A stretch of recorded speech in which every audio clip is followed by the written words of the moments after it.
Prologue. The tired woman hovered over her petri dishes and vials of blood. She loved making changes, a gene here, a splice there. These successful evolutions were the only things she found entertaining anymore. It was a lonely existence, but one that she endured for now. People never came to talk, to visit. They were all too afraid, or too stupid to be afraid. Either way, they would not make good company. So her brow furrowed as her long-range sensors warned her that a group were approaching her lonely star system on the boundary. People who approached wanted only one of two things, to kill her or to use her. And judging by the temerity with which the captain hailed her, it looked like being used was on the table.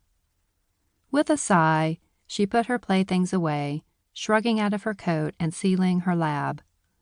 The rest of her home was calculated. There were the rooms to receive enemies and the rooms to intimidate. Intimidation it is. She had etched the glass in this room to look like the random frost patterns on some of the worlds in her system. Frosted glass with feathery canyons microns deep.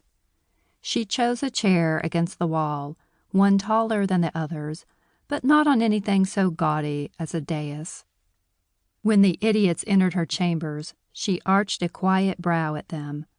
The computer had let them enter at her command, but without comment, so that they would already feel the eerie solitude she lived in and be haunted before their stupid requests began. Pleasantries and groveling. Why do they still call me Majesty? They think me more mad than Queen. When they all still seemed to be afraid to rise, she took control of the situation. Forcing the air to thrust against their knees, shoving them upright, she demanded, "Get up already. Enough of this nonsense. Why are you really here?" "Well, we wouldn't be here if we had, a choice, Majesty," the tall yet pathetic man stammered. She waited. "We are the weaker power in our part of the galaxy, and our people face annihilation if we don't evolve too," the man pleaded. "And there's the problem with playing with higher species. Give one set superpowers, no matter how flawed, and their neighbors want them too. Because no matter how evolved the creatures get, they still want power, still crave domination." She shook her head at the genetic Cold War. Only more madness, her madness, would come of this. But she was halfway down the slope to insanity. Why not hasten the descent? It could even be a decent diversion. "You don't know what you're asking for," she warned, holding up her hands to ward off interruptions. "Genetic manipulation isn't perfect, so you gain the ability to heal yourselves or to levitate. At what cost? For every bit that I improve upon, something else usually goes wrong. What if it's something major? What if you can't reproduce?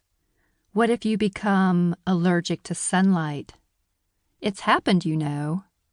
Is your need to compete worth everything? Our survival depends on it," the man sadly answered. His lackey still knelt on her floor in terror of the mad scientist she had become. "Why not? Let me earn that adjective you are all adding in your minds. Let me show you why I am the Mad Queen."